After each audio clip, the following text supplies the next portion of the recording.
વરસાદને લઈને સમાચાર ગીર સોમનાથથી મળી રહ્યા છે। કોડીનાર પંથકમાં પવન સાથે કરા થયા છે। કોડીનારના આલીદર ગામે કરા પડ્યા છે। ભર ઉનાળે કરા સાથે ધોધમાર વરસાદ જોવા મળી રહ્યો છે। સતત આજે આ બીજો દિવસ છે। ધોધમાર વરસાદ ગામની દુકાનો અને મકાનો પર જાણે પથ્થરોના કોઈ છૂટા ઘા મારતું હોય તે રીતના દ્રશ્યો જોવા મળી રહ્યા છે। કરાના કારણે કેસર કેરીના પાકને ભારે નુકસાન થયું છે। જે લોકો કેસર કેરી ખાવા માટે તત્પર હતા તેઓને હજુ પણ રાહ જોવી પડશે અને સાથે સાથે મોંઘી પણ થશે। ખેડૂતો કે જેને આશા હતી કે ઉનાળુ પાક સારો થશે, તેઓને સારી આવક થશે, તેઓને પણ હાલાકીનો સામનો કરવો પડી રહ્યો છે। બીજી તરફના જે દ્રશ્યો આપ જોઈ રહ્યા છો જાણે ચોમાસાના દ્રશ્યો હોય, વાવાઝોડું ત્રાટક્યું હોય તે પ્રમાણેના જોવા મળી રહ્યા છે। વિઝિબિલિટી શૂન્યની આસપાસ જોવા મળી રહી છે। લોકો ઘરની બહાર નીકળતા ડરી રહ્યા છે। ઘરના દરવાજા, કાચા મકાનના છાપરાઓ એ રીતે ઉડી રહ્યા છે જેણે વાવાઝોડું ત્રાટક્યું હોય। આ વાડીના વિસ્તારના દ્રશ્યો પણ આપ જુઓ કે જે જગ્યાએ કેરી જે પાકવાની તૈયારીમાં હતી અથવા તો જેનાથી કેરીને લઈને ખેડૂતોને આશા હતી એ કેરીઓ જે છે તે પડતી જોવા મળી રહી છે, ખરી પડી છે। મોર આવેલા હતા એ મોર પડી ગયેલા જોવા મળી રહ્યા છે કેટલાક વિસ્તારની અંદર, આંબાવાડીઓની અંદર। વધુ માહિતી ન્યૂઝ 18 સમાચાર દિનેશ પાસેથી મેળવીશું। દિનેશ, શું પરિસ્થિતિ છે હાલમાં ગીર સોમનાથની ભર ઉનાળે જ્યારે આ માવઠું આવ્યું છે, વાવાઝોડું લઈને આવ્યું છે? हाँ जी बिल्कुल सिद्धार्थ, खास કરીને ગીર સોમનાથ જિલ્લાની અંદર આજે બપોર બાદ અચાનક જ ગીર ગઢડા અને ઉના પંથકના ગ્રામ્ય પંથકોમાં ભારે કમોસમી વરસાદ છે તે વરસ્યો છે। કે આ કમોસમી વરસાદની સાથે સાથે તેજ પવન પણ ફૂંકાયો હતો અને તેમને કારણે ક્યાંક જે કહી શકાય કે મકાનોના સપરાય ઉડ્યા તો ક્યાંક ખુરશીઓ છે તે પણ ઉડી હતી। જોકે કેટલાક ગામોની અંદર કરા સાથે ભારે વરસાદ વરસ્યો હતો અને તેમને કારણે જે કેસર કેરીના પાક છે તેમને મોટા પ્રમાણમાં નુકસાન થયું હોય તેવું સામે આવી રહ્યું છે। જી, ગીર સોમનાથના માવઠાને લઈને જે ગ્રામ્ય વિસ્તાર છે દિનેશ, ત્યાં પણ એવું છે કે વીજળીના કડાકા ભડાકા સાથે વાવાઝોડું પણ થયું હોય। હરમડિયા, ઘાટવડ, નગલ્લા, રસુલપુર, ફરેડા, આલીદર બધા વિસ્તારમાં એવી પરિસ્થિતિ પણ જોવા મળી રહી છે દિનેશ? જી બિલકુલ, જે પ્રમાણે મેં પહેલા આપને જણાવ્યું એ પ્રમાણે કે ગીર જંગલ કાંઠા વિસ્તારના જે કેટલાક ગામો છે કે જ્યાં ભારે પવન સાથે વરસાદ વરસ્યો હતો અને આ વરસાદની અંદર મોટા મોટા જે પ્રમાણે કહી શકાય કે કરા છે તે પણ પડ્યા હતા। ક્યાંક ને ક્યાંક લોકોના મકાનો ઉપર જે પ્રમાણે એક પ્રકારે કહી શકાય કે પથ્થરોના નાના નાના ઘા થતા હોય તે પ્રકારના જે અવાજો છે તે પણ આવી રહ્યા હતા। એટલે ક્યાંક ને ક્યાંક લોકો પણ ભર ઉનાળે જે પ્રમાણે કરા સાથે વરસાદ પડ્યો છે તેમને લઈને ભારે ચિંતિત જોવા મળી રહ્યા છે। સીધા આભાર દિનેશ સમગ્ર માહિતી બદલ। તો હાલમાં ગીર સોમનાથના દ્રશ્યો આપ જોઈ રહ્યા છો। ભર ઉનાળે કરા સાથે ધોધમાર વરસાદ છે તે જોવા મળી રહ્યો છે।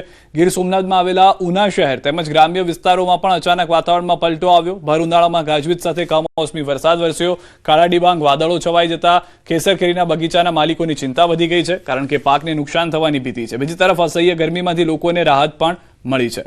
તો ગીર જંગલ અને ગીર ગઢડામાં વરસાદ, ગ્રામ્ય વિસ્તારોમાં માવઠું ત્રાટક્યું છે। અસહ્ય ગરમીના બફારા બાદ કમોસમી વરસાદ થયો છે। વીજળીના કડાકા ભડાકા અને ભારે પવન સાથે અચાનક ધોધમાર વરસાદ વરસી ગયો। સનવાવ, જરગલી સહિતના ગામોમાં વરસાદ થયો છે। વરસાદથી ખેડૂતોને ભારે નુકસાની વેઠવાનો વારો આવ્યો છે। ગીર સોમનાથ, ગીર ગઢડામાં વરસાદને લઈને આ દ્રશ્યો જે છે તે આપ જોઈ રહ્યા છો।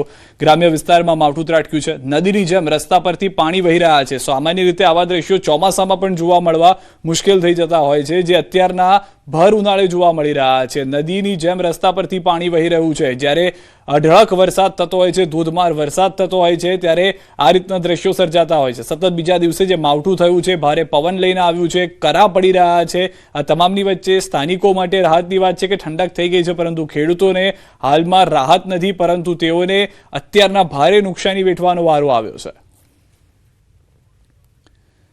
ચાર દ્રશ્યો આપ જોઈ રહ્યા છો। ગીર સોમનાથના ચાર અલગ અલગ વિસ્તારના દ્રશ્યો અમે આપને બતાવી રહ્યા છે। ગીર સોમનાથની અંદર કડાકા ભડાકા સાથે વરસાદ થયો છે। કોડીનાર, હરમડિયા, ઉના શહેર અને ગીર ગઢડા વિસ્તાર કે જ્યાં આગળ પણ આવા જ તમામ વિસ્તારની અંદર જ્યાં આગળ ખેતી છે ત્યાં નુકસાન જોવા મળી રહ્યું છે। આંબાવાડીને નુકસાન જોવા મળી રહ્યું છે। સ્થાનિક બજારોમાંથી નદીઓ વહેતી હોય તેવા દ્રશ્યો જોવા મળી રહ્યા છે। અને જે લોકો ઘરની બહાર નીકળ્યા હતા તે પણ અત્યારના ઘરમાં ને ઘરમાં જોવા મળી રહ્યા છે, કારણ કે ભારે પવન ફૂંકાઈ રહ્યો છે। મોટા મોટા કરા જે છે તે વાગી રહ્યા છે, જાણે પથ્થરોનો મારો કોઈ કરતું હોય તેવું થઈ રહ્યું છે। જે લોકો બહાર નીકળતા હતા તેમના જે ફોર વ્હીલર છે એટલે કે ગાડીઓ છે તેમાં નુકસાન થઈ રહ્યું છે। દ્વિચક્રી વાહન વાળા લોકોને આ કરા જે છે તે વાગી રહ્યા છે।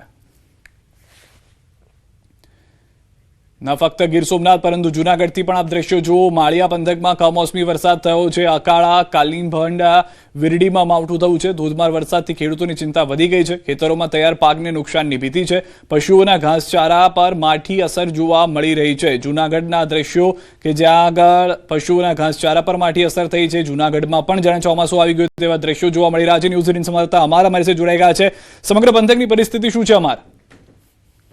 સિદ્ધાર્થ, ચોક્કસ કે સતત બીજા દિવસે માવઠું થઈ રહ્યું છે અને જુનાગઢના માળિયાહાટીના પંથકના જે ગીર બોર્ડર ગામના જે ગામડીય વિસ્તાર છે, અકાળા, કાલીમડા, વીરડી સહિતના વિસ્તારમાં હાલ બપોર બાદ વાતાવરણમાં પલટો આવ્યો છે અને વરસાદ વરસી રહ્યો છે. ખાસ કરીને ગીર પંથકના જે બોર્ડર વિસ્તારના ગામ ત્યાં હાલ ધોધમાર વરસાદ શરૂ થયો છે, જે ખેડૂતોનો તૈયાર જે પાક છે તે નિષ્ફળ જવાની ભીતિ છે. ખાસ કરીને બાગાયતી વિસ્તારની વાત કરીએ તો બાગાયત પાકને પણ ભારે નુકસાનની ભીતિ છે. ગઈકાલે જે વિસાવદર, જે ભેસાણ આસપાસના જે વિસ્તારોમાં, કેશોદ, વંથલીમાં જે વરસાદ થયો જેના કારણે બાગાયત ને મોટું નુકસાન છે. કેરી, ચીકુ સહિતના જે પાક ભારે નુકસાનનો સામનો ખેડૂતોને કરવો પડી રહ્યો છે અને ફરી એકવાર માવઠું આજે બપોર બાદ જે વરસાદી માહોલ શરૂ થયું છે, ખેડૂતો હાલ ચિંતામાં છે. સિદ્ધાર્થ, આભાર સમગ્ર માહિતી બદલ. અમાર તો હાલમાં અકાળા, કાલીભંડા, વીરડીમાં માવઠું થયું છે, ખેડૂતો ચિંતિત જોવા મળી રહ્યા છે. જુનાગઢ, ગીર સોમનાથ બાદ અલગ અલગ વિસ્તારની જો વાત કરીએ તો પોરબંદર જિલ્લાના ઘેડ પંથકના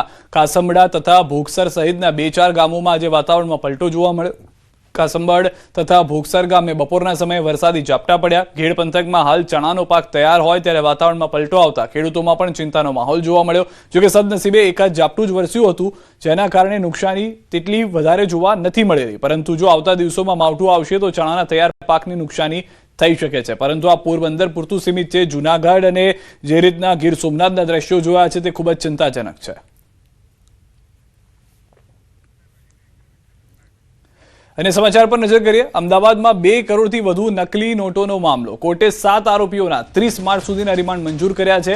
આરોપી પ્રદીપ જોટાંગિયા સહિત 6 આરોપીઓને મેટ્રો કોર્ટ સમક્ષ રજૂ કરાયા હતા. ક્રાઇમ બ્રાન્ચે આરોપીઓના 14 દિવસના રિમાન્ડની માંગ કરી હતી.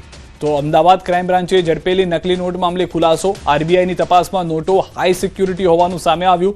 નકલી નોટો તપાસ માટે નાગપુર પ્રિન્ટિંગ પ્રેસમાં મોકલાશે. અગાઉની નકલી નોટો કરિયાણાની દુકાન અને પેટ્રોલ પંપ પર વટાવી હોવાનો ખુલાસો. નકલી નોટો બનાવવા માટે 4 આરોપીઓ 17 લાખનું રોકાણ કર્યું હતું.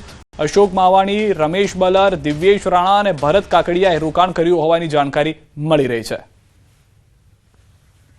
તો 17 લાખ રૂપિયાનું આ રોકાણ કરી નકલી નોટો બનાવવાનો આખું જે કારસો હતો તે ઘડવામાં આવ્યો હતો. હાઈ સિક્યુરિટી નોટ બનાવવા માટેની જે તૈયારીઓ હતી તે પ્રમાણેની જ કરવામાં આવી હતી, જેથી તેને આરબીઆઈ પણ ખુદ ચકાસણી માટે ઉપયોગમાં લેશે. 7 આરોપીઓના 30 માર્ચ સુધીના રિમાન્ડ જે છે તે હાલમાં મંજૂર કરી દેવામાં આવ્યા છે, જેમાં મુખ્ય આરોપી પ્રદીપ જોગાંટિયા છે કે જે સામેલ હોવાની જાણકારી છે. ચીનથી નોટો બનાવવાનો જે આખો સપ્લાય હતો તેવી પણ જાણકારી મળી રહી છે.